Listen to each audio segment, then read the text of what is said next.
Converse of basic proportionality theorem, ये भी board के पॉइंट ऑफ व्यू से बहुत ही ज़्यादा इंपॉर्टेंट थ्योरम है, ठीक है। तो इसमें क्या होता है, इसमें होता है एक ट्रायंगल दिया होता है, ठीक, ट्रायंगल, इसका नाम रखते हैं अपन ए बी सी। अभी क्या बोलता है कि if a line divides any two sides of a triangle in a same ratio then the line is parallel to third side. इसका कहने का मतलब क्या है, यहाँ पे सेम वैसे ही रहेगा डी ई। अभी इसमें क्या बोलता है, ध्यान से देखना कि इसमें गिवन क्या रहेगा, गिवन क्या रहेगा, गिवन रहेगा A D upon D B, A D upon D B is equal to A E upon E सी।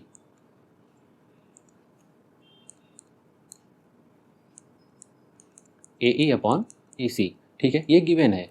अब प्रूफ क्या करना है, proof D E parallel to B C, ये हमें प्रूफ करना है, ठीक है। सेम कन्वर्स है बेसिक प्रोपोर्शनलिटी थ्योरम में, बेसिक उसमें क्या था, बीपीटी में क्या था कि D E parallel to B C दिया रहता था, हमें ये प्रूफ करना था, लेकिन अब वही सेम उल्टा हो गया यहाँ पे। तो यहाँ पे हम क्या करेंगे, एक कंस्ट्रक्शन करेंगे, ठीक है, एक छोटा सा कंस्ट्रक्शन करेंगे। क्या कंस्ट्रक्शन करेंगे हम एक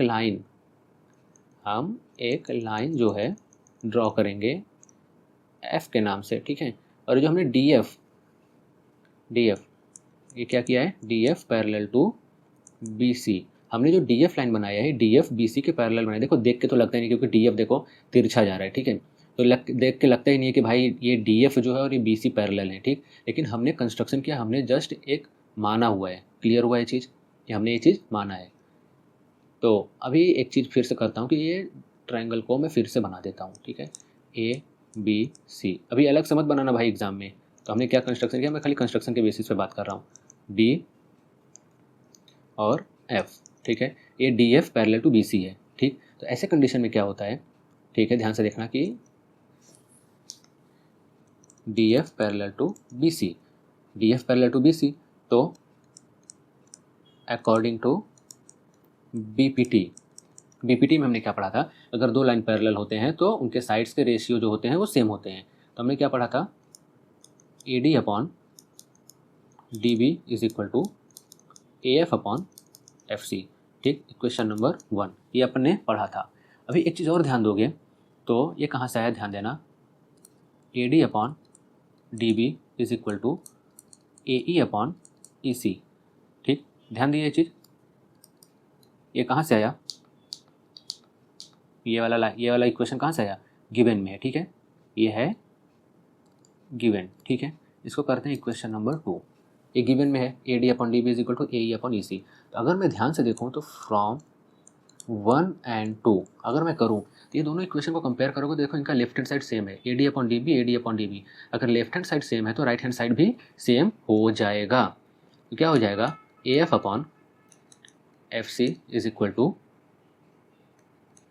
ए E upon E C. Clear हुआ है चीज़, इतना समझ में आया। Add 1 on both the sides, ठीक। तो क्या हो जाएगा, ये A F upon F C plus 1 is equal to A E upon E C plus 1। अगर मैं इसको सॉल्व करूँ तो क्या हो जाएगा, A F plus F C upon F C is equal to A E plus E C upon E C, ठीक है। तो अभी एक चीज़ बताता हूँ, ध्यान से सुनना, A F plus F C, यहाँ पे देखो A F plus F C को अगर मैं ऐड करूँ तो क्या ए सी नहीं हो जा रहा है, हो जा रहा है, ठीक है, ए सी अपॉन एफ सी तो है ही। अब एक चीज़ फिर से ध्यान देना, अभी मैं ग्रीन वाला ले लेता हूँ, ठीक है, ए ई प्लस ई सी, ए और ई यहाँ तक आ रहा है, ए ई प्लस उसमें ई सी और ऐड कर दे रहा हूँ, तो क्या हो जाएगा, ए सी नहीं हो जा रहा है, हो जा रहा है, ए सी अपॉन ई सी। तो देखो न्यूमरेटर सेम है, कैंसिल हो गया तो 1 1 हो जाएगा दोनों साइड। तो क्या हो जाएगा, 1 upon F C is equal to 1 upon E C, ठीक है। क्लियर हुआ है चीज़। तो अगर मैं इसको सॉल्व करूँ तो क्या ऐसा नहीं हो जाएगा, E C is equal to F C. अब यहाँ से गेम पलट गया। अब यहाँ से ध्यान दोगे तो क्या बोला है, ई सी हमने जो सॉल्व किया इससे क्या आ रहा है कि ई सी और एफ सी ये दोनों सेम लेंथ के हैं। क्या ये पॉसिबल है, चलो देखते हैं। ई सी और एफ सी, ई सी देखो ध्यान से देखो, ई सी है इतना बड़ा और एफ सी देखो इतना बड़ा है, ठीक है। क्या ये दोनों लाइन सेम है?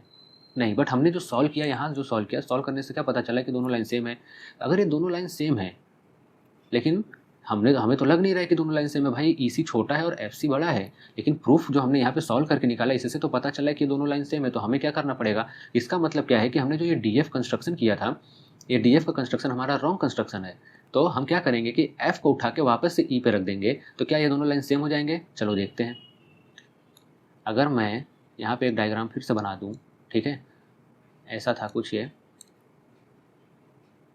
ठीक, ए बी सी, यहाँ पे डी था, यहाँ पे ई था, ठीक है। अगर मैं जो कंस्ट्रक्शन अपना किया था, अपने कंस्ट्रक्शन को फिर से मैं चेंज करूँ, एफ को उठा के ई पे रख दूँ, यहाँ पे ई पे, तो क्या अब देखूँ E C is equal to F C आ रहा है क्या? हाँ, ई सी भी इतना ही बड़ा है और एफ सी भी इतना बड़ा है, तो मतलब अब मेरा ये सही हो गया। तो इसका मतलब इससे क्या प्रूफ होता है कि मैंने जो कंस्ट्रक्शन किया था, ये अपना एक्स्ट्रा एक जो कंस्ट्रक्शन किया था, अलग से पॉइंट जो बनाए थे, ये मेरा रॉन्ग कंस्ट्रक्शन था। ये पॉइंट एफ और पॉइंट ई, ये दोनों पॉइंट डिफरेंट पॉइंट ना होकर ये दोनों सेम पॉइंट हैं, ठीक है। तभी अगर सेम पॉइंट नहीं होंगे तो ये इक्वल कैसे आ गया?